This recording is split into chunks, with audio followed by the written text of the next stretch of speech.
we call splinter wards. So the state came down and we have a training from the election commission to adopt the new wards. So sadly, we did not have any input into the splintering of different districts. The goal, when I spoke with MIS in creating this, and I'd be happy to pass it around or hold it up, it's also attached to the agenda, was to keep everyone voting at the same polling location. So although the ward numbers may have changed, you would still go to the same place you went to in February and in April to cast your ballot. So we will go from 38 wards to 49 wards. We have 11 wards that were splintered in the redistricting of the assembly district. Is that like normal?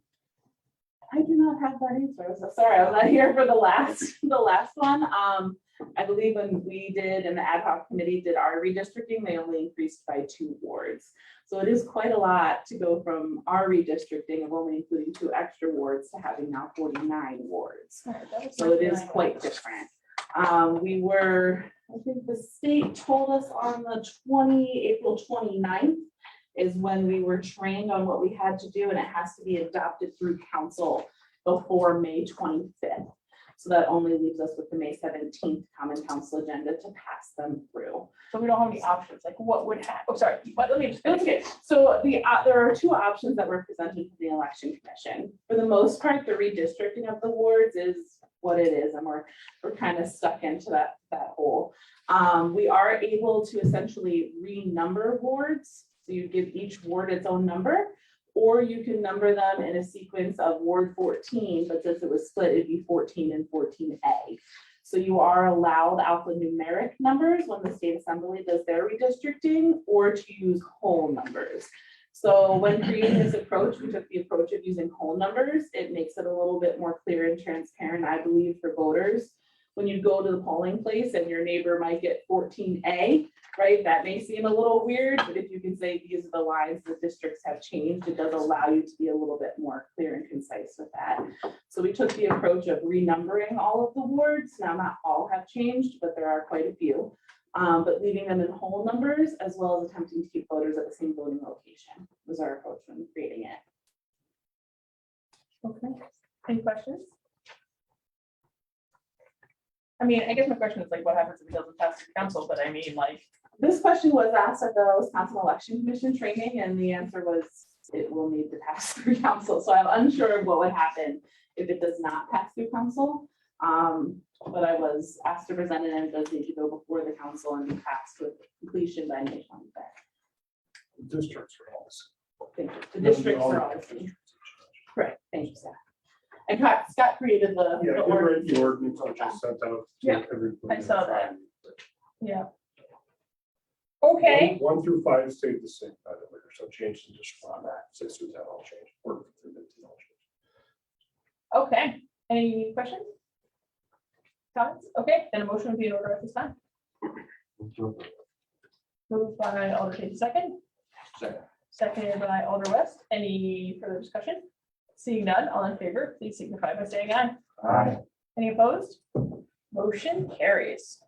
Next item, please. Item 0333-22, communication sponsored by Alder Taft on behalf of the city clerk, submitting the bid received for printing the common council proceedings and legal notices for the period of June 1st, 2022 through May 31st, 2023. Staff recommendation that the city clerk be authorized to award the bid to the Journal Times, they being the sole and lowest responsible bidder.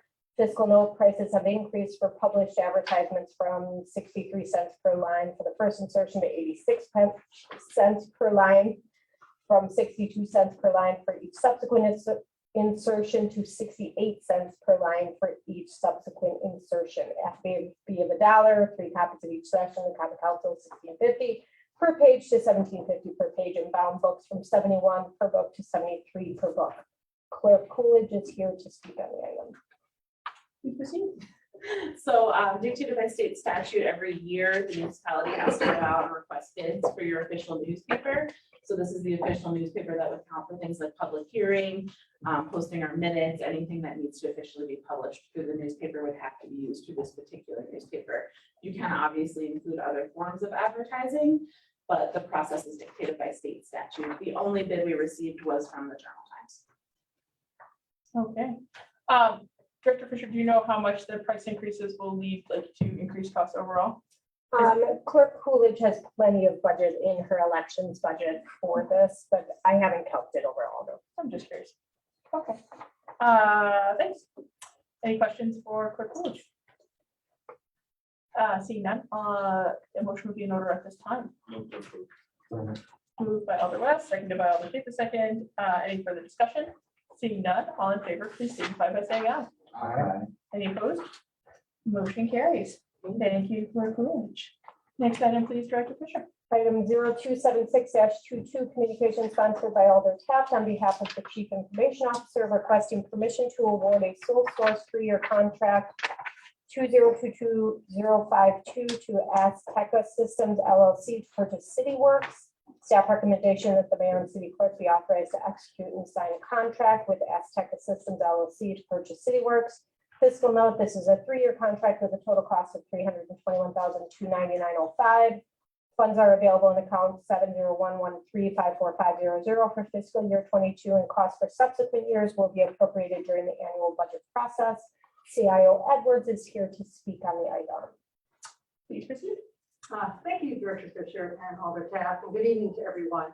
As described in the agenda briefing memorandum, this is a 3-year renewal for CityWorks software with yearly cost increases of approximately 3 to 5%. All maintenance and support are included. This is a sole source contract as only as Azteca Systems makes CityWorks. We've used the software since 2008 and has become vital to the city's operations. It provides permitting and asset tracking with the GIS layer. In 2021, we won an award for excellence for innovative use of this software. CityWorks keeps detailed work cost history of all city-owned assets, for example, light poles. It is our primary system of record for building permits and various licensures. All aspects of permitting and licensing can be done in the system. It is our system of record for health and building code violation enforcement. It tracks, sends notifications, creates work order, and our contractors also use the system.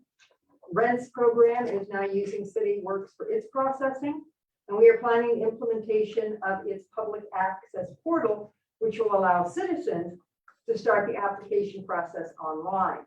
Many of the city reports are actually derived from CityWorks data, and we recommend the purchase of CityWorks. Do you have any further questions? Any questions? Go ahead. Alder, go ahead. Thank you. I understand that we've been using this particular ecosystem since 2008, but did you consider looking at any other vendors for competitive reasons, or are we so entrenched in it that it would be cost prohibitive to look at? Your second part, yes, it'd be very cost prohibitive. We have in almost every department of the city, and it provides an enormous benefit and our capabilities of automating a lot of our processes. So yes, vital. Very clear. You have to do retraining and everything else, the other supplemental software that would be a part of it. And conversion of the data into another system. So Thank you. Any further questions? All right, seeing none, a motion would be in order at this time. Move to approve. Moved by Alder Pete, seconded by Alder West. Any further discussion? Seeing none, all in favor, please signify by saying aye. Aye. All opposed? Motion carries. Next item, please. Thank you, Director Edwards. 0335-22, communication sponsored by Alder Taft on behalf of the Assistant Director of Human Resources requesting permission to reclassify the position of transit manager from grade L to grade O on the compensation structure and change the title of the position to Transit and Mobility Director. Staff recommendation to approve reclassifying the position of transit manager from grade L to grade O on the compensation structure and change the title of the position to Transit and Mobility Director. Fiscal note, funds are included in the 2022 budget. Salary range for grade O is $88,083 to $113,254. Administrator Vornholt is here to speak on the item. Please proceed, sir. Thank you, Chair. Members, on February 1, as you know, we assumed the department that was formerly known as First Transit, and we made it a city department, and brought the ride system in. In that resolution, we created a transit, converted the transit manager to the transit director and created that department by taking it out of where it was housed to DPW. So now it's its own separate department. So then we have the position redid the job description with the new duties, the new responsibilities, having supervision of the ride transit system. They're no longer just managing a contract. They're literally directing the day-to-day operations of the transit system. We then sent that to our consultant for a recommendation on classification. This is the recommendation that came back. I will note that when we revised the job description for the current transit director, we did not include musical direction or choreography. Probably an oversight. on our part. But the recommendation was made to lift it a grade, and you asked for the room. All right. Any questions about this item? Please proceed on the rest. Thank you, Chair. With this reclassification, are we changing the transit manager position as well, or will it keep off?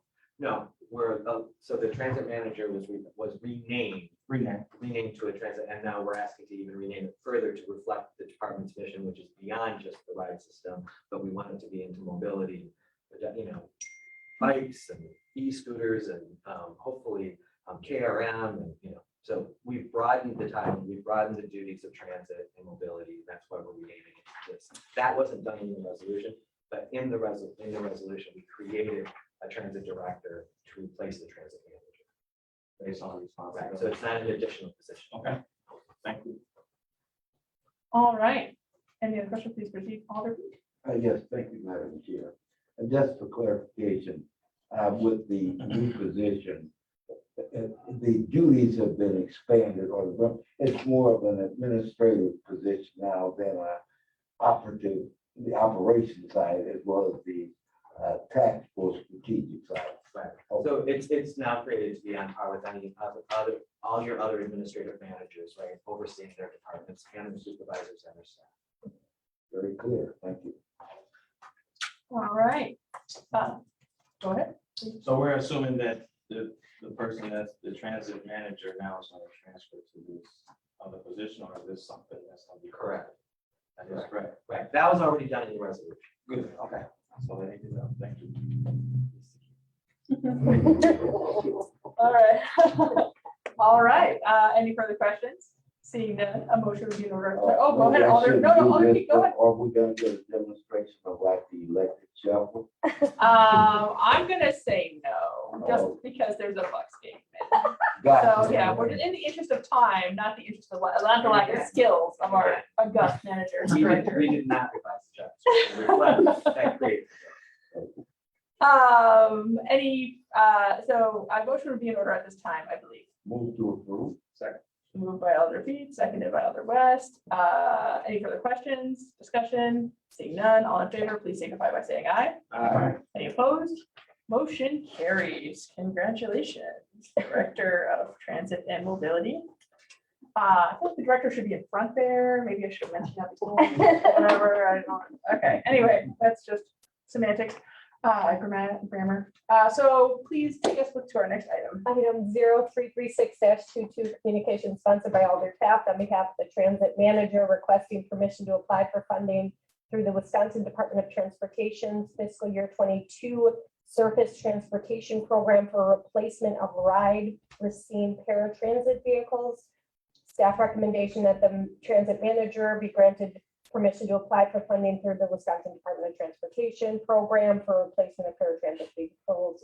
Grant control number 00446.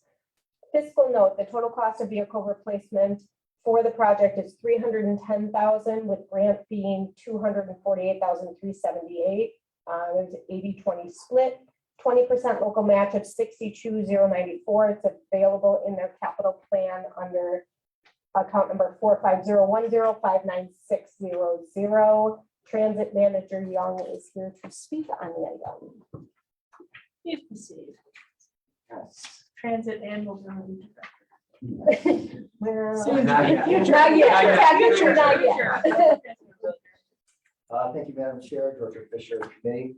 What we're looking at is funding for the replacement of 4 paratransit vehicles that, according to the Federal Transit Administration, are at their useful life benchmark. We're excited to be using this creative way of funding this replacement. Partnering with Sewer Pack, we identified that this unusual source of funds would normally be utilized for surface transportation. But because of the resources that were provided by the federal government to the state and the necessity to be able to expend these funds as quickly as possible, they've expanded the definition of the program to include transit vehicles. So we have a need and we are more than happy to take advantage of that availability of funds. All right, can you explain for people who may not know what the definition of paratransit vehicle is? Yes, thank you. Great question, Madam Chair. That is on-demand transit for folks who need mobility services that otherwise wouldn't be able to use fixed route transit. So people who are in a wheelchair, the elderly, this is a way for them to be able to engage in the community, go to the grocery store, go to places of recreation, and the city of Racine provides that as a fundamental service. Fantastic. Is there a fee associated with it for the folks using the service? Yes, there is. There's a $4 fee for one-way direction. You can obviously, so like round trip, that would be an $8 fee. So we're having conversations right now around fare structures and how we can make that more equitable long term. Okay, any further questions for Alder Second, please proceed. Could you repeat according to whom our vehicles are at their end of useful life? So the Federal Transit Administration defines a useful life benchmark based on miles traveled and years in service. And so these 4 vehicles would meet that benchmark operating 7 years by next year. And the fleet replacement vehicles are looking to be as energy efficient as possible, stepping into electric vehicles. That's a great question. So we were limited in the vehicles that we could purchase based on both purchasing from the state. So the state provides a list of what vehicles we can purchase. Electric vehicles are not yet included on that list. But as we look for more fixed route vehicles, we certainly will pursue more of those funds to have electric vehicles in the fleet. If we look at the amount of money that these vehicles were just last year, the increase was $15,000. It's a 21% cost increase from the previous year.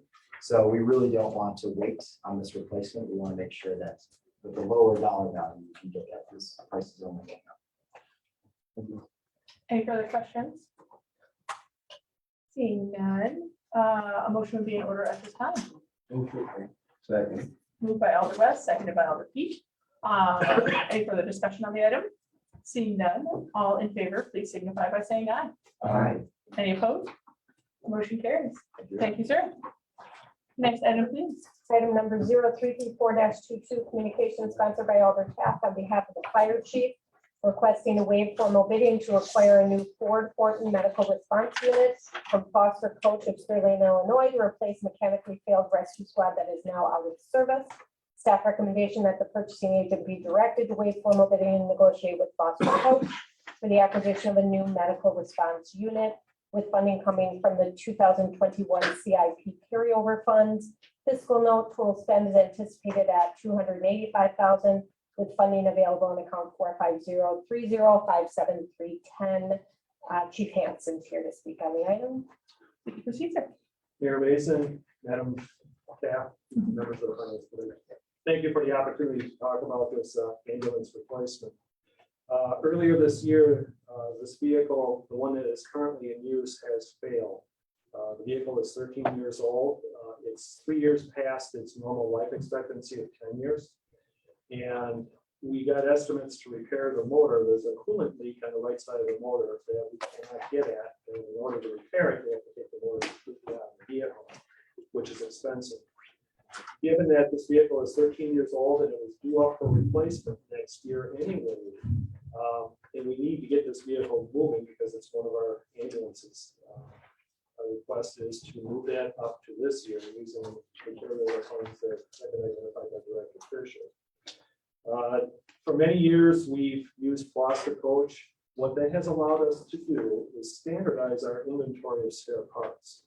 So we keep parts in stock to repair broken parts of these ambulances. And it gets them back in service much quicker. Instead of being down for 3, 4, 5, 10 days while we got replacement parts, some of the more common parts that are broken, we already stock and we work with Foster Coach to maintain an inventory. We've been dealing with Foster Coach for as long as I've been fire chief, so more than 16 years. They've always been really good with the city, have always given us very competitive pricing, much more so than some of the other bids that we have done. The other key point here is that in 2020, we purchased 2 ambulances for $209,000 a piece. That price, just a year and a half later, is up to $285,000. The price of aluminum with everything that's going on in the world has gone up dramatically. There are some parts shortages out there for key components in building, the Ford chassis and the box that goes on the back of the ambulance. They're estimating that the delivery time from the time we place this order is 445 days to get this vehicle, which is another reason why we need to get this moving as quickly as possible. With that, are there any questions that I can answer for the finance and personnel? So if it's gonna be over a year before we get this vehicle, are we all right? How is that gonna be accommodated? If we lose another ambulance, we have the ability to contact Foster Coach. They will provide us with a loaner ambulance Okay, in the meantime. So that's another benefit of dealing with Foster Coach. They've always made that option available to us. We will only exercise that option if another one of our ambulances breaks down. okay. And what is the cost for a loaner? So is it? At this point, no charge, Oh. but we would have to bring a contract back for the city attorney to review before we would sign off on that. So they would provide us with a loan. It would be for a brief period of time until we could get that broken ambulance back in service. Typically, again, when our ambulances break down, they're back in service either the same day or within a day or two because we do stock parts. And we've gone through this process of maintaining a standardized inventory, which is critical to keeping the fleet running. Okay. Any other questions for Chief? Yes, sir. Go ahead. Yes, thanks, Chief. Great presentation in terms of the history. But are you also saying that the parts are not uniform from one manufacturer to the other? Like, for example, if you, to use an analogy of automotive, and sometimes, some parts from American cars, well, of course, they're nationwide, worldwide now. But, excuse me, sometimes the parts are not interchangeable. Correct. So good question, great question. I'll repeat. So let me give you an example. The parts that are used on a Ford chassis are different than the parts that are used on a GMC chassis. And those parts can be different on a international chassis, depending on what chassis you purchase. The boxes that are put on the back are usually different from manufacturer to manufacturer. We use a product manufactured by the Horton Company. And it's a very well-built box. It takes the beating that we have in the city here in terms of use and wear and tear. They hold up very well. So that's another reason why we go with Horton. Some of the other manufacturers, depending on what you get, what you pay is what you get. They may use less, they use the word inferior manufacturing techniques, which tends to put our equipment out of service for minor repairs that shouldn't be. So the idea is to stay with something that's proven its metal over time, and that's what we've done with the Horton boxes and the Ford chassis. The other thing, we've been looking at the electric ambulances. We want to do that in the future. Unfortunately, they don't have a prototype out now that they're demoing. Unlike the Pierce manufacturing, they have a fire engine, electric fire engine that they're prototyping right now. We're waiting for that. It's not yet. Okay. Thanks very much. Any other questions for Chief? All right, a motion will be in order at this time. Second. Moved by Alder Kate second, seconded by Alder West. Any further discussion? Seeing none, all in favor, please signify by saying aye. Aye. Any opposed? Motion carries. Thank you, sir. Thank you for your time this evening. All right. Item 0308-22, communication sponsored by Alden Taft on behalf of Chief of Police to apply for the 2023 Bulletproof Vest Partnership Grant, control number 00442. Staff recommendation that the Chief of Police be granted permission to apply for the Bulletproof Vest Partnership Grant. Fiscal note, the grant is in the amount of $51,540 with a required city match of $51,540, which will be funded through the 2022 Racine Police Department General Fund. Chief Robinson is here to speak on the item. Thank you, Christie. Sarah? Good evening, everyone. As you know, body armor is an integral piece of equipment that we have that has a shelf life, that has a body life, and given the heat that's exposed to bodily fluids through perspiration, just wear and tear from the equipment, we have a rotating schedule. And this allows us to keep up on the safety equipment that we go through on a regular basis. So from that vein, we're asking for the permission to apply for this grant. Move to approve.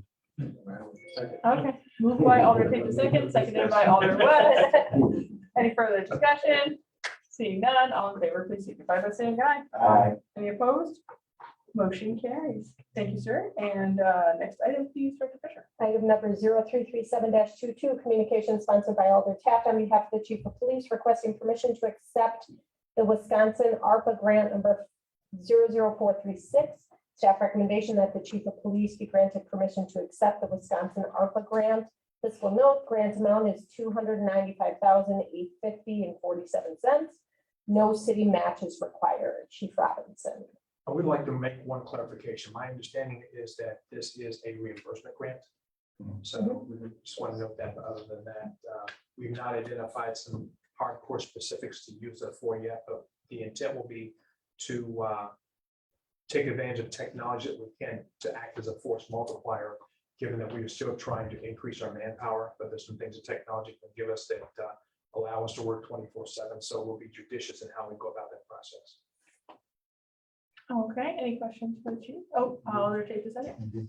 I know we weren't successful in getting a community safety grant, I think, from the state a few months back, for a program that was proposed by some of the officers at the Cop House. Yes. Would you anticipate some of these funds being used to potentially pilot that previously proposed program? I have to determine, we're still waiting for the rules on what we can use it for, but that was one of the first things that stood out in my mind, because that's one of those worthwhile things that not only benefits the communities in the COP houses, but also provides a means of employment for young people that otherwise might look for other ways to entertain themselves, Thank you. and not in a positive way. Any other questions, comments? All right, moved by Alder West, Second. seconded by Alder Pete. Any further discussion on the item? Seeing none, all in favor, please signify by saying aye. Aye. Any opposed? Motion carries. Thank you, sir. Item 0309-22, communication sponsored by Mayor Mason on behalf of the Director of Parks, Recreation, and Cultural Services, requesting permission to apply for the National Fish and Wildlife Foundation grant. Amount to be determined based on feedback of our pre-proposal application.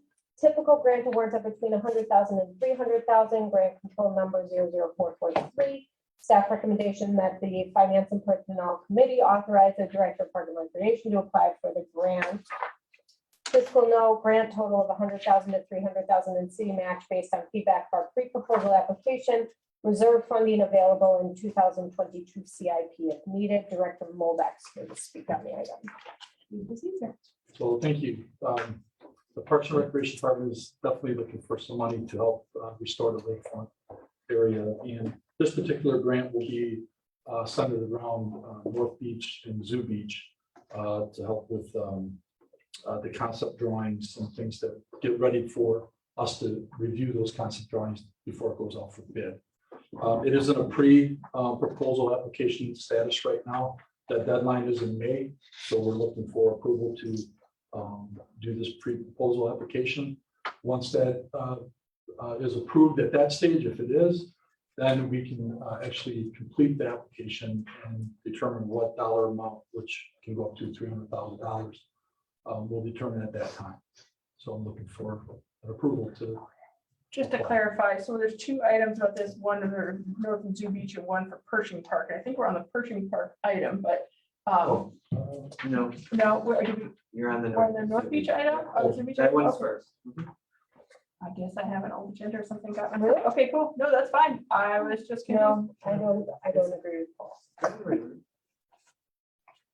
The attachment reads. Oh, you're right, the attachment, but in the Pershing. narrative, it says North Sioux Beach. In the Yeah, paragraph so, ahead okay, of so it. the attachments just got messed up. Okay, I just was confused because I had looked at them in order, and so I was like, wait, what's that? But just for clarification. There purposes. you go. Okay, yes, you're right. The narrative says North and Zoo Beach, and you read North and Zoo Beach. Okay, I'm okay. You're fine. You are always fine. I am easily confused. So that's fine. Okay, so, my numbers just got messed up because I was looking at the wrong attachment. So, okay, so any questions for Mr. Hornbeck? All right, I know we got hit pretty hard by storms and this is much needed. So what sorts of things, I mean, where are we at in terms of, I know we did a lot of fixing of the road that was down and things like that. So where would you say we are in terms of our sort of restoration efforts? I know we have way to It's go. going very slow, Okay, in my eyes, but I think just the whole process, will if we want to do it the correct way. okay, So right now, we have a repair done behind the zoo, the pathway that's there right now. It's Yeah. not in its permanent state, but we're working with the Smith Group to complete the design so it can go out for bid. I think we're very close with that. The next stage will be part of North Beach, but more importantly, Pershing, which will be the next Right. item that's on here. Again, we're in concept drawing timetable. okay, And so hopefully those things will start to move along over the next 2 years. It is it's a slow process.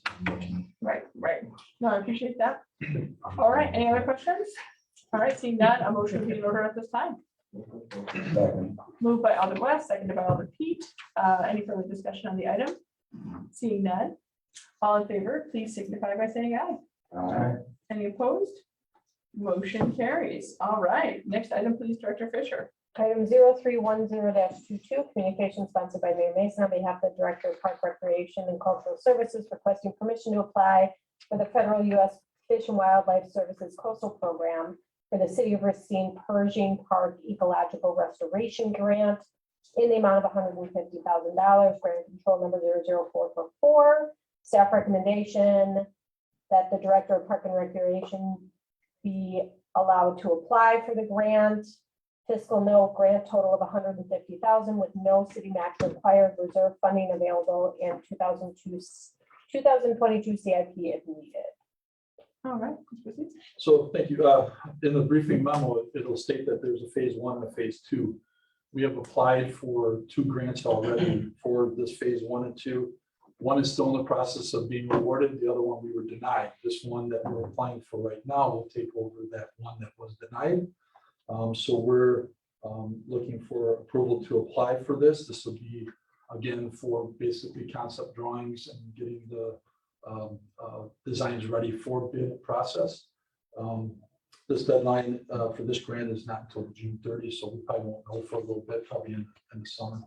But that does not stop us. If the other grant comes through, that won't stop us from getting started, because we already actually are getting started, not only with grant money, but also CIP money that we have in the budget for this year.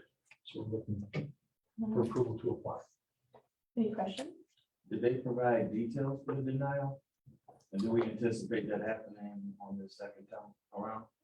When we wrote that grant, that particular grant, it was kind of the grant requirements were kind of iffy if we were going to be able to meet that requirement or not. And obviously we did not. I don't have that with me, if I could do, but this one we feel more confident in because it ties in with more of what the water quality, water conditions, how the waves currently come into the rock area there. So this one we feel is more suitable for our needs this time around. Any further comments, questions? Seeing none, a motion would be in order at this time. Move to approve. Second. Moved by Alder Tate second, seconded by Alder West. Any further discussion? Seeing none, all in favor, please signify by saying aye. Aye. Any opposed? Motion carries. Thank you, sir. Thank you. All right.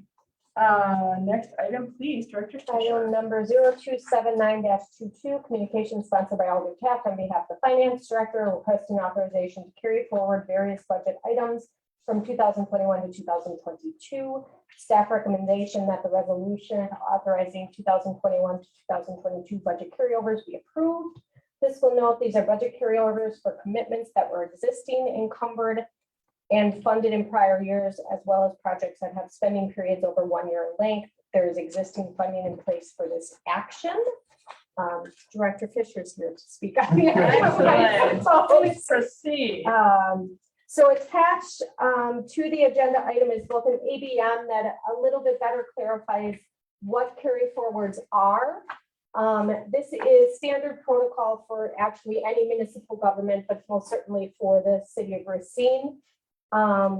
Basically, for audit rules and fiscal rules, we have to have formal resolution carrying forward contracts that are already encumbered. So we've already let those contracts, we've already signed those contracts, they're encumbered in the system. Same thing for purchase orders that are currently encumbered in the system. And then what the carryovers is, and there is a list attached, you'll see the list of all the accounts of the carry forwards, the majority of which is our general obligation bond funds. We borrow in 2021, those funds are used over a 2-year period of time by law. So basically, this is carrying forward whatever is unencumbered as of 12/31 of 21.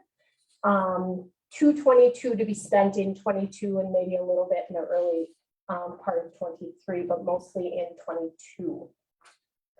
Having said that, there's nothing extremely unusual here. There's some small carry forwards that departments had requested, HR primarily, to be able to use some of their professional services items that they didn't have time to spend in 2021. With that, I'll take any questions. Are there any questions for Director Fisher? Why wasn't the funds used in 2021? I remember you mentioned that some of it might have been prior to that, but was it the pandemic or anything like that? In some cases, yes, the pandemic. So the special items that are being carried forward, like for HR, for example, and I'll use that as an example.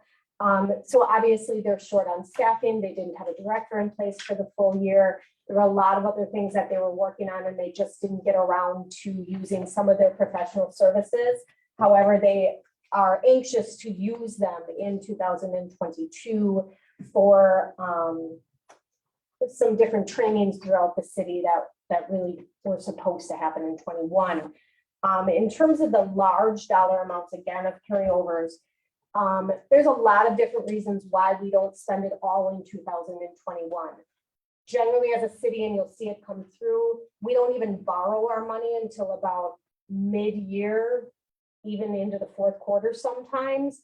So those projects aren't even started. So for example, the lakefront is a really good example. We borrowed money in 2021 for the lakeshore. That'll be used towards the tail end and into 22. That is completely common practice, and by law, we have those 2 years, about 2 years to spend those general obligation bonds. Thank you. Any further questions? A motion will be in order at this time. Move to approve. Second. Moved by Alder second, seconded by Alder Pete. Any further discussion? Seeing none, all in favor, please signify by saying aye. All right. Any opposed? Motion carries.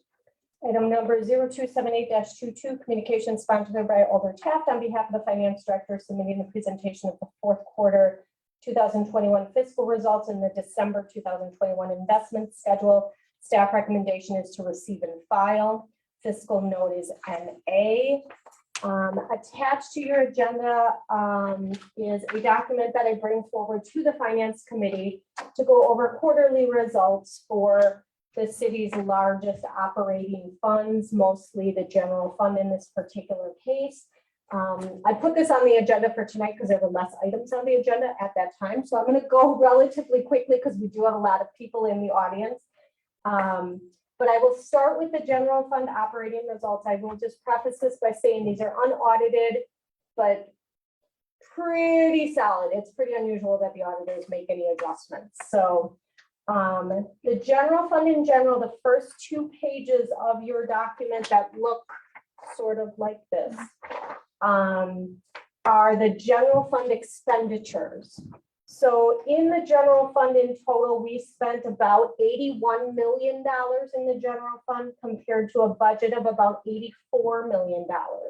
So we were under budget by about 2.9 million, which is a relatively good year considering what is going on right now. But there are reasons for that in certain areas that you will see. When you're looking at the document, what we're looking for is those areas where you see something significantly less than about 95% and significantly more than 100%. If it's more than 100%, it means that that area is over budget. If it's less than 95%, it's what I consider significantly under budget. So there are a couple of areas that you'll see under budget. One of those is actually the health department, which seems a little strange because of COVID, but because many of their salaries were covered by other funding sources, other grants that took that weight out of the general fund. So that was actually something that helped us within our regular operating fund. They certainly didn't spend less hours, just a different funding source. We had pretty significant in the non-departmental area, pretty significant payouts for the sick leave payout. So you'll see that a little bit over budget, but we did budget for that when the budget was adopted for 2021. A couple of other areas that aren't as obvious, but I'm going to point out. The police department, so they're obviously relatively short-staffed, as we've talked about quite a bit. Their overtime was significantly over budget, but did not kick them totally over budget. So it was still, their full-time salaries were under enough to cover the overtime. We're seeing that again in 2022. So, which is not surprising, but I do like to point it out. Fuel costs in all of the departments, although they're not huge numbers, they are over budget in every department. Let me see who else. Attorney's office, outside counsel, which we've talked about as well several times.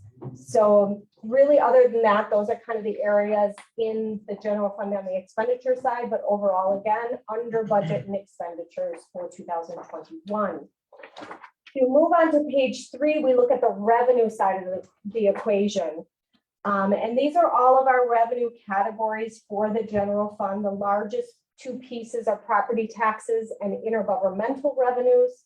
Intergovernmental revenues being primarily shared revenue from the state of Wisconsin. A couple of things to note on the revenue side of the equation. You will see a large amount in other financing sources. That is the transfer from the ARPA funds that the Common Council approved during the budget process of the ARPA dollars, or during the allocation process of the ARPA dollars. Miscellaneous revenues, I do want to bring this to everyone's attention. That includes the interest income for the city of Racine. Also includes market value adjustment on investments. We have a lot of long-term investments. The market was not great at the end of 2021. We had a significant market loss. And actually in some of the funds, you'll see it show as negative income. It happens. There are years where we have huge gains. There's years where we have huge losses.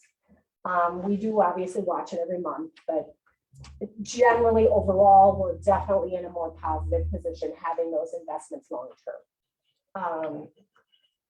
Couple of other good things to talk about: license and permits, building permits, much higher than they have been in the last couple of years. Again, net new construction, all those buildings being built. And as we start that, there's positivity there.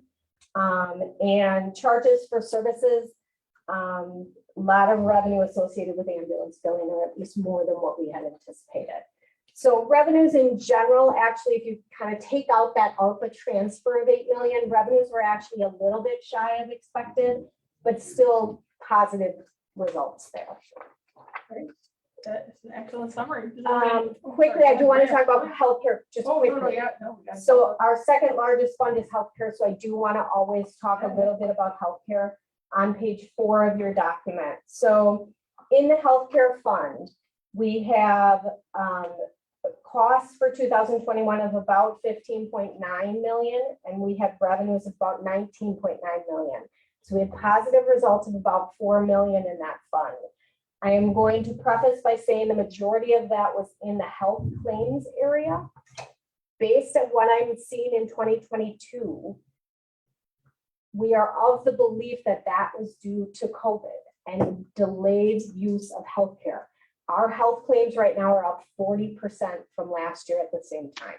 So that is why I want everyone to be a little bit careful about, thinking that there are reserves there. That is why we have reserves. We are a self-insured program. We're going to have some fluctuations coming in 2022.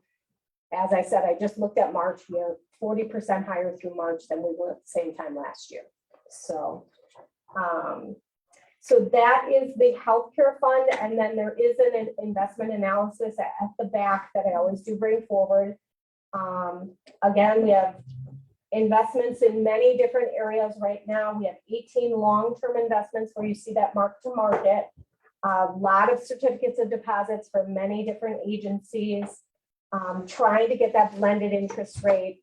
Ideally, we would love our blended interest rate to be 1% or higher. In the market right now, it's ridiculously low. Now it is creeping up. So in March, we're seeing the rates double a little bit in those short-term investments. So, but we do watch that and have investment advisors that help with that. That is all I have. Any questions? Again, thank you for the clear summary. Anybody have any questions? All right, seeing that, a motion would be in order at this time. Move to receive and file by Alderman Jacob second, seconded by Alder West. Any further discussion on the item? Seeing none, all in favor, please signify by saying aye. Aye. Any opposed? Motion carries. All right. Director Fisher. So at this point, we would move into a closed session item. Would you like me to read the closed session language before we go off of Facebook? That would be delightful. Thank you. Wonderful. It is intended that the Finance and Personnel Committee will convene in closed session pursuant to Wisconsin Statute Section 19.851G to confer with legal counsel concerning an issue regarding Central State Southeast and Southwest Areas Pension Fund. Want me to read the item? Just 0338-22, communication sponsored by Alder Taft on behalf of the city attorney requesting to meet with Finance and Personnel Committee to address a modification to a previously approved settlement with Central States Southeast and Southwest Areas Pension Fund. Staff recommendation is to be discussed, fiscal note to be discussed. Okay, so we need a motion. So we need, okay, moved by Alder Tate second, seconded by Alder West. So we need a roll call to move into closed session.